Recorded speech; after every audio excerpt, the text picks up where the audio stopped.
Cristiano রোনালদোর চোখে জল, আবেগে আক্রান্ত গোটা ফুটবল বিশ্ব। গ্যালারিতে বসে থাকা তার মায়ের চোখেও তখন জল।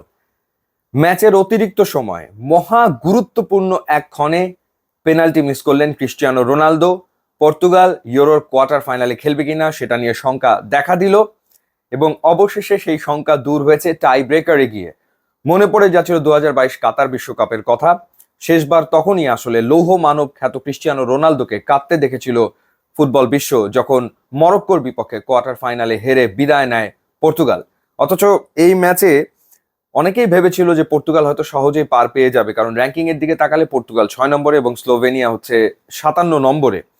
কিন্তু স্লোভেনিয়া দুর্দান্ত ফুটবল খেলেছে, এবং এবারের ইউরোতে পর্তুগালের যে জার্নি সেটা অনেকটা রোলার কোস্টার রাইডের মতো। কারণ প্রথম ম্যাচে চেক রিপাবলিকের বিপক্ষে তারা জিতেছে একেবারে শেষ মুহূর্তে, দ্বিতীয় ম্যাচে টার্কির বিপক্ষে অসম্ভব ভালো ফুটবল খেলে জিতেছে, আবার থার্ড ম্যাচে গিয়ে জর্জিয়ার বিপক্ষে তারা আসলে হেরে বসে। তো স্লোভেনিয়া তাদেরকে আসলে ঠেকিয়ে রাখতে পেরেছিল একেবারে শেষ মুহূর্ত পর্যন্ত। কিন্তু দিয়াগো কস্তা যা করলেন, ইউরোতে সেভের হ্যাট্রিক করলেন টাই ব্রেকারে, পরপর 3টা শট তিনি রুখে দিয়েছেন, এবং বলা যায় যে নিজের কাঁধেই সব দায়িত্ব তুলে নিয়ে পর্তুগালকে ঠিকই ইউরো কোয়ার্টার ফাইনালে নিয়ে গেলেন। ম্যাচে আধিপত্য পর্তুগালের ছিল নিশ্চিতভাবেই। 73% বল পজিশন তাদের, যেখানে 27% ছিল স্লোভেনিয়ার। শট নিয়েছে পর্তুগাল 20টা, স্লোভেনিয়া 10টা। অন টার্গেট শট পর্তুগালের 6টা, 2টা হচ্ছে স্লোভেনিয়ার। 88% পাস অ্যাকুরেসি ছিল পর্তুগালের, 771 তাদের পাসের সংখ্যা। এবং ক্রিস্টিয়ানো রোনালদো 4টা ফ্রি কিক নিয়েছিলেন, এর ভেতরে একটাতে গোল পেতেই পারতেন। গোটা দুয়েক হেডার তার ছিল, কয়েকটা শট তার ছিল। মনে হচ্ছিল যে গোল পাওয়া সময়ের ব্যাপার ক্রিস্টিয়ানো রোনালদোর জন্য, এবং তিনি গোল পেতে আসলে মুখিয়ে রয়েছেন, কারণ গ্রুপ পর্বের 3 ম্যাচের কোনোটাতেই আসলে ক্রিস্টিয়ানো রোনালদো গোল করতে পারেননি। তার ভেতরে সেই ক্ষুধাটা আসলে তীব্র রকমের ছিল। তো গোল তিনি পেতেই পারতেন, কিন্তু ভাগ্য সুপ্রসন্ন আসলে হয়নি।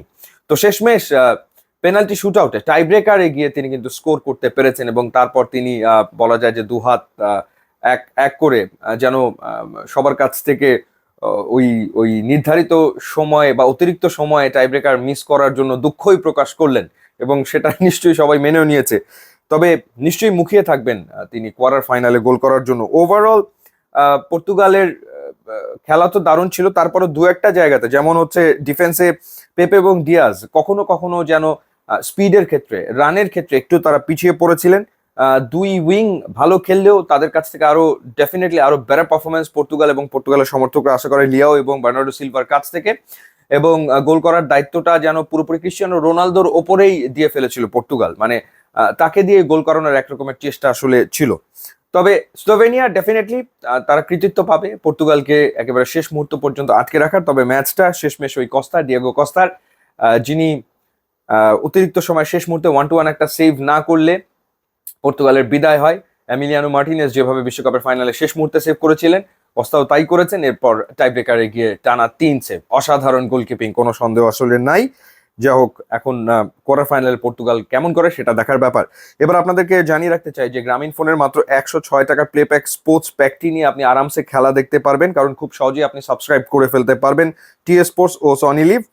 এবং ইউরো কোপার কোনো ম্যাচ আপনার আর আসলে মিস হবে না। সহজ সমাধান হচ্ছে প্লে প্যাক স্পোর্টস। মাইজিপি অ্যাপের অফার অপশনে যে এন্টারটেনমেন্ট ট্যাবটি ক্লিক করে প্লে প্যাক স্পোর্টস প্যাকটি আপনি এক্ষুনি নিয়ে নিতে পারেন, তাহলে আর কোনো বিড়ম্বনা ছাড়াই আপনি খেলা দেখতে পারবেন। ইউটিউব এবং ইনস্টাগ্রাম লিঙ্ক দেওয়া আছে, আপনারা যদি যোগ দেন তাহলে খুবই খুশি হব। And thanks for watching.